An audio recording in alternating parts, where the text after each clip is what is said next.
Welcome to the Selling Show, where we unpack, repack, and break down exactly how top experts sell their ideas, their value, and their services. This is your host, David Newman, and you are in the right place if you want better clients, bigger deals, and higher fees.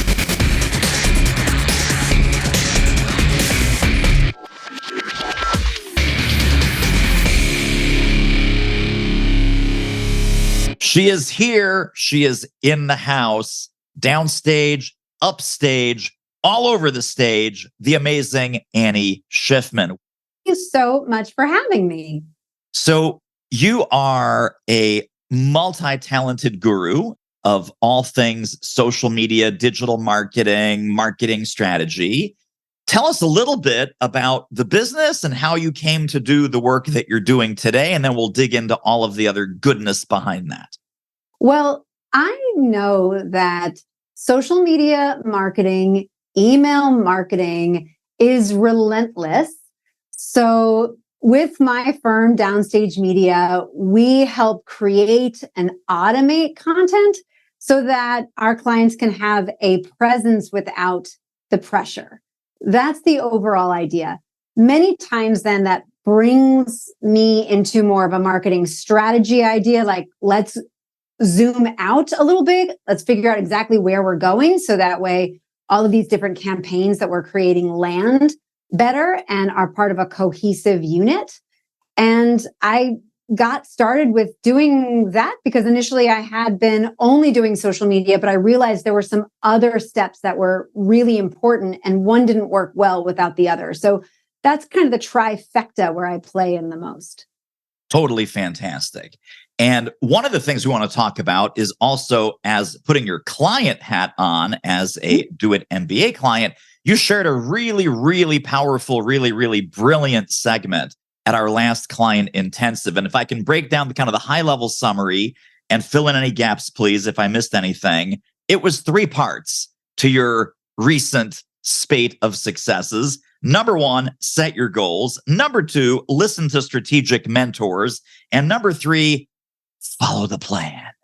Oh my goodness. Just follow the gosh darn plan. Yeah. So break this down for us. Let's talk about set your goals first. What were the initial goals that you had for your business kind of going into this year? And then once you started working with us, tell us about how those goals shifted and changed. Sure. I knew going into this year that I really wanted to significantly increase my revenue. That had actually been a 3-year goal that I had made prior. So this was me really culminating with that. And I had taken some steps to get to this point, but this year was sort of that year 3 that I knew that I wanted to get to. I also knew I wanted to launch a book. So that was important. And then my third goal was that I wanted to really have a very strong habit of blogging. I wanted to blog weekly because I felt as though that was going to support some of the areas that I was working in. And so that's what I did. I just focused on 3 very clear goals, and I would remind myself of them every single week in my Monday morning meeting with myself that I have. Well, that's the other piece of brilliance that you shared. And again, we've got so much to talk about, but talk about these meetings with myself. How do you routinize those? How do you run those meetings? What kind of stuff do you bring with you? Tell us about the meeting with myself idea. Sure. So my Monday morning meetings with myself are usually Monday mornings, obviously, and I don't meet with clients on that day. I specifically clear my calendar on Mondays. So I don't meet with clients. I don't create content. I don't have to be camera ready. I can be like in a sweatshirt, heads down, focusing on the stuff that I want to focus on.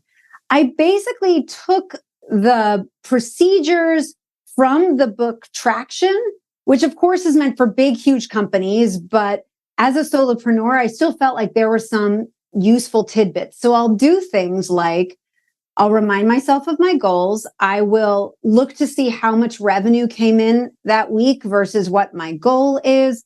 And I have just a few other key performance indicators, basically, that I keep track of. I also keep track of all the leads that I have coming in or any clients that I'm working on. So I just keep an idea of that. Like, what are the projects I'm involved in? What are the projects I want to get involved in? And where am I at with both of those? And then some really dumb clerical work, like putting in all of my expenses for the week, putting the things on my to-do list on my calendar so they can actually get done.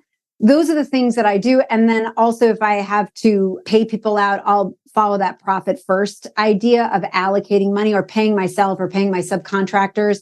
And so I'll do that twice a month. And so, but I tack that onto my Monday morning meetings with myself. I love so much about that. In particular, the fact that you have hands-on, minds-on with the revenue piece, the expense piece, the profit piece. So this is like people saying, oh, I want to lose 30 pounds, but I'm never going to get on the scale. I'm never going to ask myself how much money came in this week. I'm never going to ask myself, well, how much am I spending this week? I'm never going to ask myself, how much profit am I putting in the bank this week?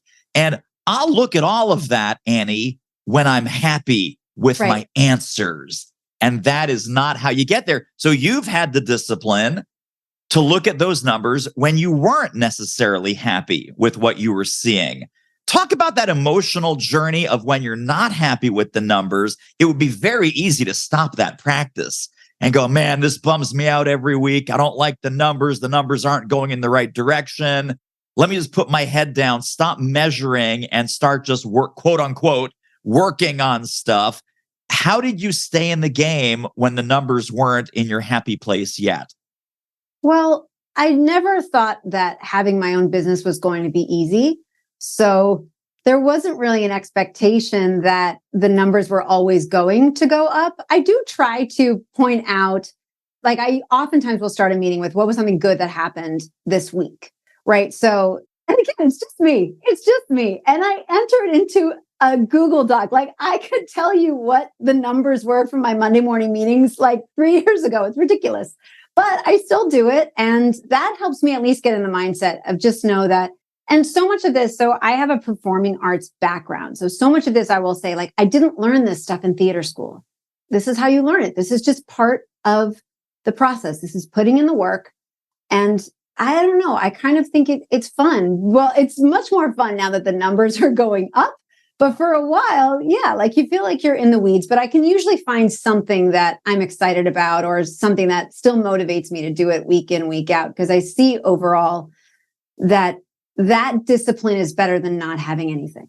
Yes. Oh my goodness, for sure. Well, talk a little bit about the numbers, either percentage-wise or just dollars, sort of what was the goal? Because of course your session at the client event was how to blow out your big goals, baby step at a time, which I think is a good lesson for everyone, that there's no big, giant one-time breakthrough, that it literally, you kind of fight this battle every day, every week, and then things start to climb and climb. What was the initial goal and what are we tracking to now? And sort of what were some of the breakthroughs that you might have thought would never happen as quickly as they did? Sure. So my initial goal was I was just so tired of not earning six figures. I was so frustrated with that. And I know at MBA that there are so many people that do deals that are six figures. And I wanted to surround myself with those people. I thought those people knew how to do it. I want to make sure I spend time with them. And if those people are going to give me suggestions, I'm going to, again, like this is part of what I had alluded to before. I don't listen to every single voice. I get very strategic with which voices I listen to, but I felt as though those were the right voices for me to listen to. So initially I had the idea to get to six figures. And then I got a little nervous. And like in early January, I was like, you know what, Annie, you never make your revenue goals. Just lower it a little bit, just to have a safe goal. So then it was like, it was like 66,000 or something really sad. And that's when I met with you and I joined MBA and I said, all right, well, we'll keep that number there, that 66 number there. But I knew in the back of my head, I really wanted to get to six figures. That had been my goal for years. And so the way that I got there so quickly was that, and so basically I should say that I got to that six-figure goal in August, right? So pretty much a little bit more than half the year, but I did it in months, what I thought was going to take me a year to do. So I got there because in one of the meetings that I had with one of my coaches, she had said, okay, this is what your number should be for the month. This is what your monthly goal should be. This is what you want it to be. And then if you make that goal, then we'll reevaluate. And that was total for all the clients. But what I did was the next day I had a meeting with a client who said that he didn't want to work with me on a project basis. He wanted to work with me on a retainer basis. What would that number be? And I wasn't sure. So I just threw out the number that my coach said should be the total for my entire month. And I just listened to my coach and I did it. And that client said, sure, no problem. So that really quickly got me to where I wanted to be goal wise. And then I just started using some other strategies to be able to increase those numbers. So I have had the idea where I basically want to double where I am every single year from now until pretty much my oldest is going to college. That's really the idea. That's my plan, is I want her to be able to go to any college she wants to and graduate without debt. So in order to do that, I realized some numbers that I needed to get to. And so then that's why for going into 2024, then the numbers are pretty much double that, right? And actually now if I double what I finished up this year, I'll be, at 300K. So that is the idea going into 2024. Now I just put that out there. And now David. So, now I'm nervous. There it is. Well, listen, 100K by August, right? And then, of course, the gravy was September, October, Yes. November, December. So 300 in next year, totally doable. Totally doable. I wouldn't be surprised if perhaps even if we put our heads together, let's say you hit that in August. Of 2024. So we shall make it so. Talk about the strategic mentors, because another thing that I loved about your presentation is you are very protective of who you let into your brain cells. And we sometimes talk about the vortex of conflicted advice. And you made mention of the vortex and how you protect yourself from that vortex. So talk about not just mentors and not just, hey, I read these blogs, I watch these YouTube channels, I'm a huge fan of Gary Vee, I do this, I do that. You are super, super limited in what you pay attention to. So talk about that. Yes, I only go down the rabbit hole with a couple of people because I just found otherwise it's just too much advice. And I found that I would chase too many shiny objects. So in order for me to stay focused, there were only a few voices that I would listen to. And honestly, we all don't have that much time to be taking in all the content that's out there. So I just kind of figured this is what I'm curating.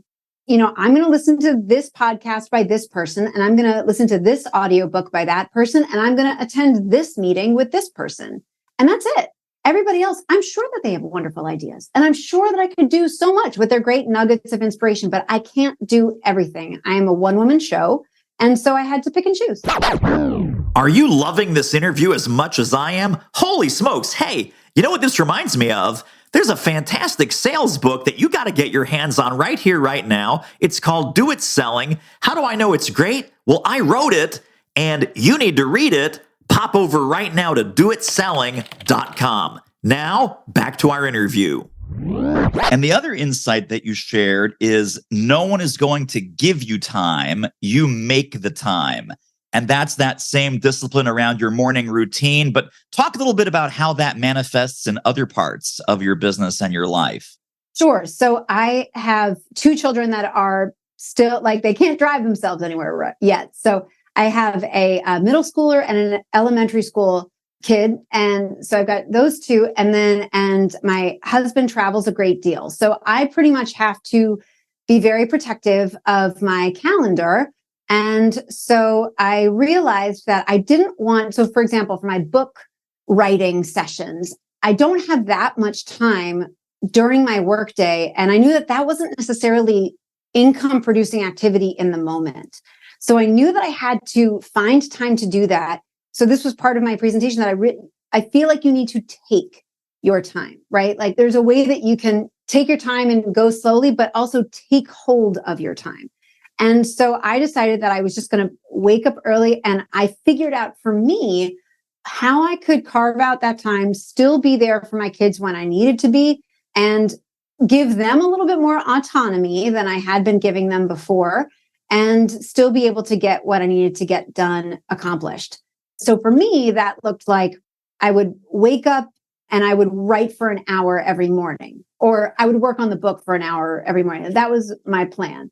And so that's how I could make that work. For me, it was 6 a.m. to 7 a.m. And that's why if you ever get an email from me at that time, that's what's going on, is that I've taken that time to really devote to a specific project. So, and this year it was for the book.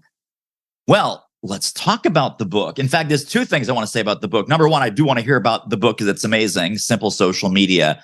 One of the social media strategies that I'm sure several people listening are aware of and practice, it's called curation, but they don't curate their brain cells the way you do in their own business. It's like curation. Oh, that's a good idea. Be selective, be a filter, choose the best of the best, put things that are really important and really valuable in front of your audience. But are you curating your own brain cells when it comes to growing your business the way that Annie is? So the curation process, you described it beautifully. I'm going to be super choosy. I'm going to listen to 2 or 3 voices, and hopefully those 2 or 3 voices are in alignment, or they're adjacent, they're not conflicting. But isn't that funny that all these experts and consultants and coaches, they're brilliant at curating their content, perhaps not so brilliant at curating the input that gets into their brain cells. So having said that, tell us about the principles and tenets of Simple Social Media. The book is so great. I know it's brand new, shiny. Tell us about how those ideas came together and what's in there.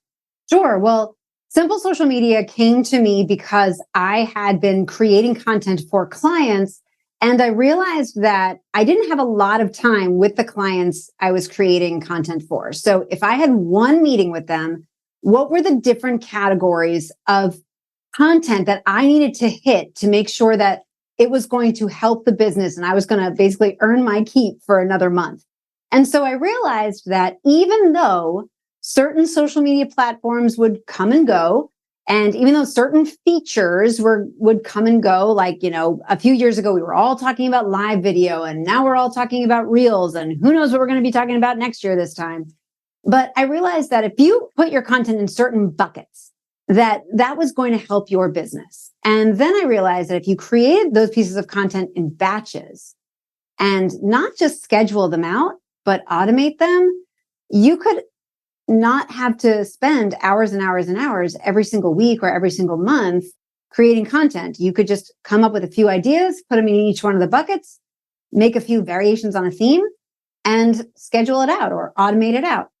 So that's the process that I was using especially once my kids were home from school all the time during the pandemic and we were doing virtual learning, and I had to be hyper efficient with my time and with the content that I was creating. I thought, oh, this is going to make sense. And I was still finding that my presence was growing. And then I started testing it out on clients and then testing it out on clients of clients. So now marketing agencies will hire me to come in to teach their team, like teach us this pager method that you talk about in your book, Simple Social Media. And so then I'll come in and I'll teach it because it's so efficient and you can get so much content out there without spending hours. Oh, so good. So I want to acknowledge something that listeners might not ordinarily know about you and the way that your business is evolving. I think there was a kind of pair of hands.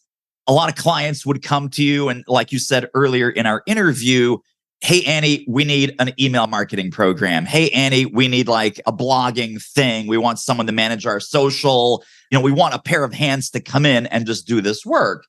And pretty early on, you were, I think, fairly insistent that I don't want that kind of work anymore because that kind of work is commoditized. That kind of work is just getting cheaper and cheaper, and prospects and clients are expecting to pay bottom dollar. I want to have those services in my back pocket, but I want to lead with strategy. I want to lead with visioning where the entire business is going. And then, yes, the rocket fuel to get there is the social media, the email, and so forth. And then there's a third evolution about now I'm going to teach other marketing agencies and marketing consultants how to implement the system. But before we get there, talk about that first shift from tactical pair of hands to strategic advisor. Well, I mean, this will probably not be super surprising given how practical I am, but at first, I just couldn't take on that many clients.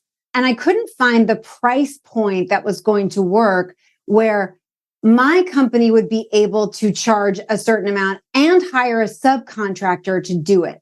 So that's what really got me thinking about writing the book, because I thought a lot of people are asking me how to do this. I can't be there for everyone all the time.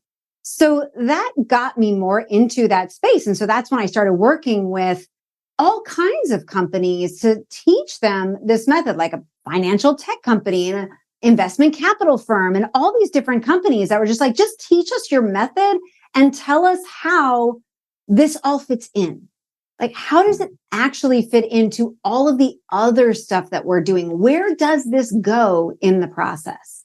And once I unlocked that, I realized, yes, this makes way more sense for the skills that I have and the abilities that I have to connect with my clients and the way that we talk and the repartee we have. And it just makes so much more sense than me churning out a whole bunch of social media posts. Yes. And I also have to acknowledge that you are super organized. I mean, when you say I'm organized, it's like, dude, you're not organized. You are like super organized. And I know this because I had the privilege of kind of watching you as you were putting the book together, and the systems and the process and the regimen and the organization behind it was just, I mean, mind-blowing. It drives my family crazy. Yeah, but it's also a superpower. So I want to ask about, there's a maybe Mm-hmm. an embedded assumption, because you told us at the client event, one of your goals was the 40 blogs. And you said, I want to post the blog weekly. Now, the math would indicate, hey, there's 52. There's 52 weeks in a year. Does Annie only want to work 40 weeks in a year? Is there kind of a buy back your time sort of element, lifestyle element to that? Yes, for sure. That's so funny. I didn't even put that together, that there's 52 weeks in a year. And I said I had the goal of writing 40 blogs. Hilarious. But yes, I know from blogging for a few years now that there's just times I can't get it all out all the time. And often that's, the week between Christmas and New Year's. It is the week when my kids are off for spring break. It is the 10 weeks of the summer time when it's just chaos trying to get your kids to this camp, and then that camp is different, and which one do you need to bring a snack to, and like just all that kind of stuff. It's so hard to sustain. Well, so part was in my weekly meetings, I would feel bad all the time, be like, oh, you didn't do your blog posting. Oh. And so then I was like, maybe I don't need to do 52. Maybe I can do something that's a little bit more manageable. This isn't a huge revenue driver, so I don't need to really change enough to figure out how can I actually churn out the 52. What if I just adjust this? So that's how I got to those numbers. But yes, I mean, so much of why I don't work for a company is I've just never felt like it would possibly work with the schedule that I want to have with my family. So I just don't. And I figure out how to make what I am doing work. Yes. And it's not, I want to also draw the distinction between, sometimes people denigrate this term lifestyle business. Like, oh, David, you just have like a lifestyle business. It's like, no, I want to combine lifestyle. I think this is what you're doing as well. I want to have an empire, but I want to have a lifestyle empire, right? I want to have a nice, big, healthy, profitable business, but I don't want to work 60 or 80 hours a week doing it. I want to have the life part dialed in, the business part dialed in, the profit and the money part dialed in, but that's not, you don't need to sacrifice one to get the other. So this concept of let's merge those two ideas, lifestyle empire. Yes, let's have a lifestyle empire. So tell me about Downstage Media. Tell me about all the different ways that you work with clients. What's on the menu? How do you work with your clients? What are some of the packages and programs that they come to you for? Sure. So a lot of times people will come to me for email marketing and for social media marketing. So we can team you up with someone who will be able to help you with that for your company. And then also I offer marketing strategy and coaching. A lot of it is StoryBrand themed since I am a StoryBrand certified guide. So many people find out about, they'll read that book or they'll attend an event and they'll want to know how it works for their business because they're not sure exactly. So then I will coach them and help them create the marketing strategy that they want to have that has some of those elements in it. So I have coaching programs, and then I also lead webinars once every 3 or 4 months, about once a quarter, where you can learn about my simple social media method. So that way you can take it home and you can start working on it for your business. Holy smokes, so much value in this episode. Listen, if you are loving what you're hearing, feel free to download, subscribe, tell a friend, leave a review on Apple Podcasts or wherever you're listening to The Selling Show. Now, back to the interview. Now, you and I want to talk about the new shiny thing. Now that the book is out, the Simple Social Media book, you and I had a conversation about, hey, should I go to social media marketing world? And I hear it's big. I hear it's exciting. All the who's who are there. And I said, Annie, listen, that's great if you want to meet other marketers, but you're not going to go and meet clients there. And you said, well, hold on there, bucko. I'm not sure if you called me bucko, but you said, hold on there, bucko. Other agency owners, other marketers want to learn the methods of how they can implement what I write about in Simple Social Media in their practice, in their business. So I do have this brand new secondary market of marketers and agencies and strategists and consultants. Tell us about how that's evolving. And then maybe are there some revenue goals around that profit center? So I would put that into the revenue goal that I have for consulting and things like that. So I haven't actually worked out the percentages. I usually, when I try to figure out my revenue goal for the year, then I try to figure out what percentage I want from each one of my revenue sources, because obviously retail sales is going to be different than done for you things. So I don't exactly know that answer, but yes, because I've had so many agency owners come to me and say, we love your method. It makes sense. Can you teach our social team? Can you teach our team? That's when I realized this idea has legs, not just for small businesses, not just for solopreneurs, but actually within the marketing space. There is a way that, because so many agencies, they don't want to offer social, they don't know how they can offer social. And so then I'll say to them, well, you could invite people to my events. You can host a mastermind and I can lead that mastermind for 6 weeks.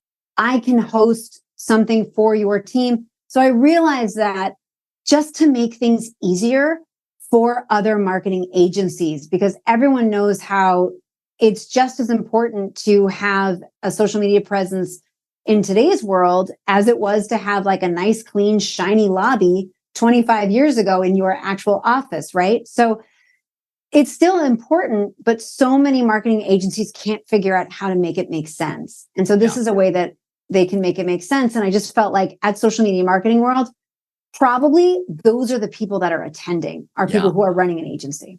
Yeah, absolutely. Absolutely. So by the way, just quick update. Are you going? I am going. Yes. Good. Excellent.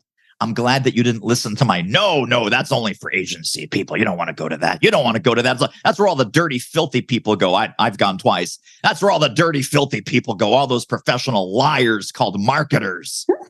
Yes. I mean, there will be a lot of marketers there. I also have a few tricks up my sleeve that I oftentimes like to do at events. So that way, even if I'm not speaking, then I still find a way to get myself in front of a bunch of people with some kind of a guerrilla marketing type thing that I'll do. So could you share one or two of those tips? Sure. Yeah. So one thing that I'll do is I'll like to say, hey, does anyone want to meet up before breakfast and just have an implementation session of how we're going to actually use these things in our real lives?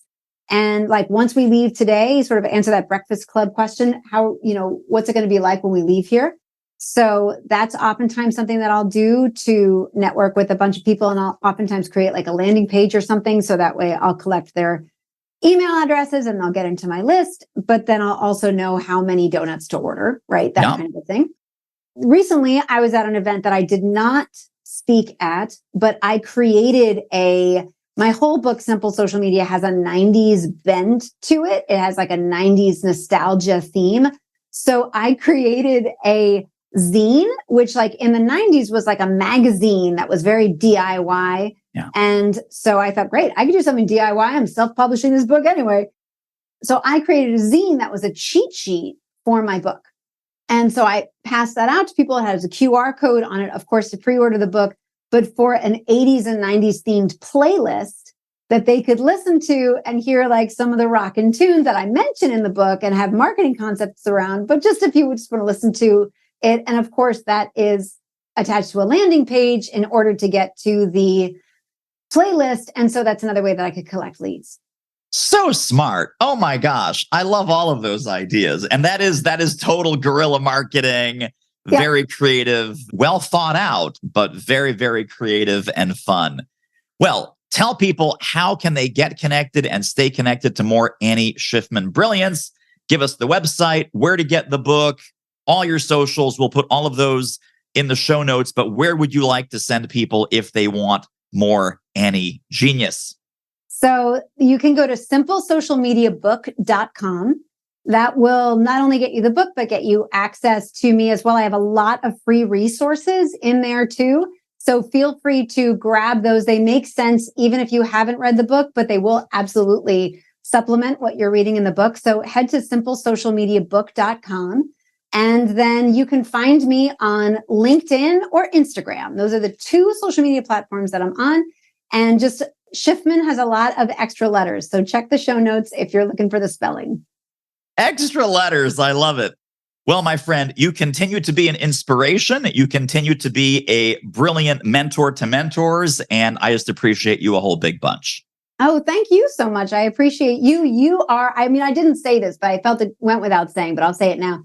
Obviously, David Newman and the crew at MBA are part of my strategic mentors. They are part of the people that I let into my brain. I don't let too many voices in, but that's definitely a voice that I let in. Well, Annie, we can't wait to see what we create next. 2024, right around the corner. And, 2X, 3X, 4X, hang on for the ride. It's going to get big. I look forward to it.